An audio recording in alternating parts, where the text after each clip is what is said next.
the popped ball. It was a beautiful day at Bark Park.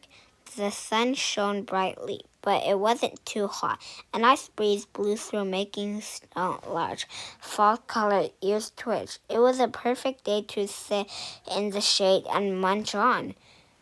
Blueberry Skull, also favorite snack, and maybe, just maybe, he thought a mystery might pop up. Scott came to the dog park every day.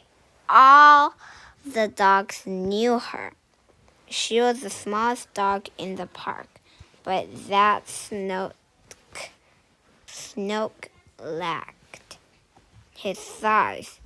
She made up for it smart. Scott was something of a dog. Scott was something of a dog, directive, and as luck would have it, Bark Park always seemed to have a mystery that needed solving. Scott stood on the beach, eating blueberry from a little tin bowl, and servantly the dog who had already borrowed in a large dustpan. Play spot Maggie. The Goldel was lying on her back with her favorite ball in her mouth.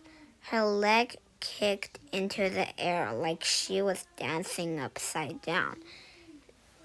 This isn't the best, Maggie said around the ball. Maggie was already without a ball of some kind, but the red squishy plastic one was her favorite. Maggie bristled her leg one more time and then jumped up and ran in one circle at top speed, even on the hottest summer day when every other dog was painting in the shade or sipping from the water fountain. Maggie had endless energy. How she magged that one mystery Scope couldn't solve. A few feet from Maggie, in the shade of the biggest tree in Bark Park, lay Gus, shut, large shoal, where breathed in the drip as he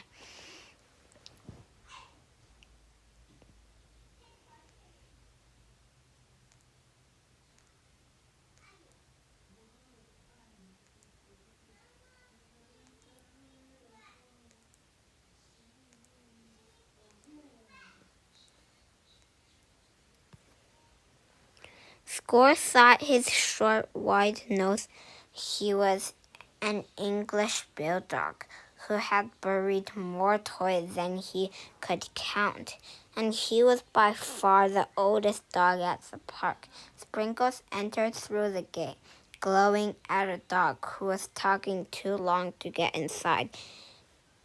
Then he walked over and barked, "Hey, Maggie, how about a turn with your ball?"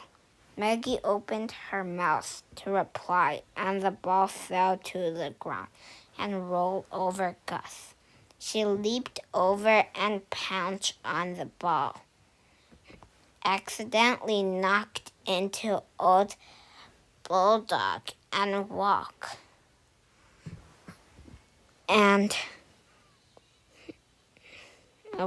him from his neck. "Not right now, Sprinkles," Maggie told the little turd. She picked up the ball and joked over the fence. Maggie never shares. Sprinkle huffs. He turns and scratches his back paw in the dirt to kick up dust in her direction.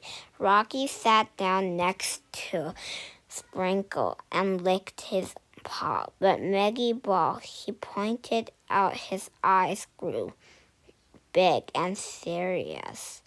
"You don't want to get in trouble with Maggie, human. You know Maggie's ball."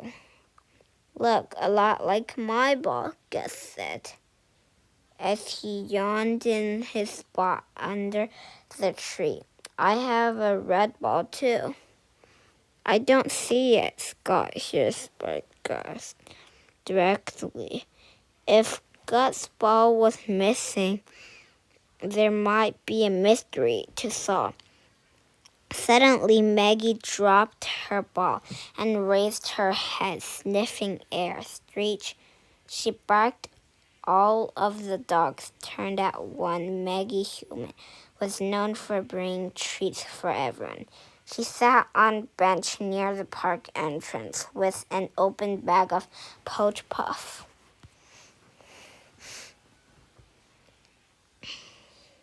Dog ran towards her from every direction.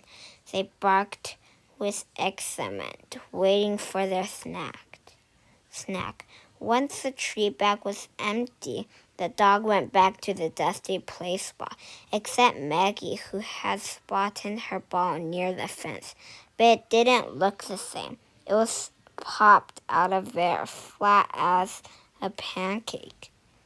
My ball!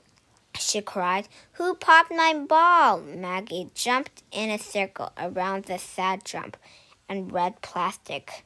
The other dog began to gather nearly. Scott's eyes widened. A mystery. She walked slowly to center of the circle. She was calm. She was cool. She would handle this. She opened her mouth to speak. A tiny burp came out. Excuse me. Scott gave a loud growl to hear her throat. What's the problem, Maggie? Maggie was still doing laps around felt toy. She stopped every third or fourth time around the poke. The ball with her nose. Someone popped my favorite red ball. Look, there are teeth marks. I see, Scott said. Maybe Sprinkles did it.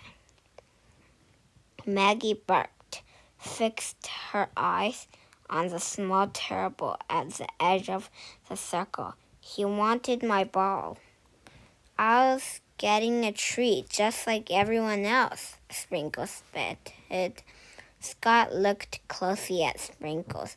When she turned back to Maggie and instantly the ball, the teeth mark had been left by a dog with big woodland spaced teeth.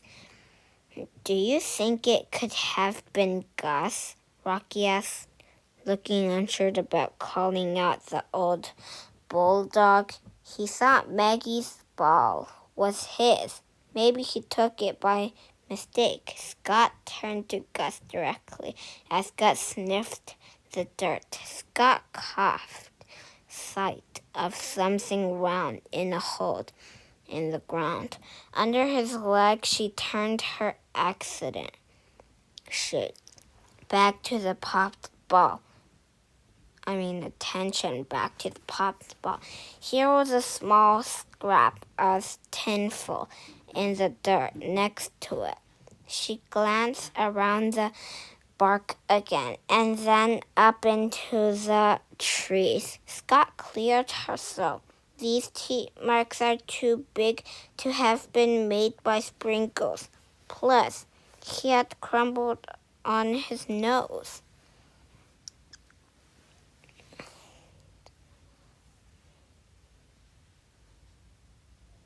He must have been getting treats from Maggie Human when the ball was popped. I told you it wasn't me, Sprinkles grumbled as he licked his nose clear.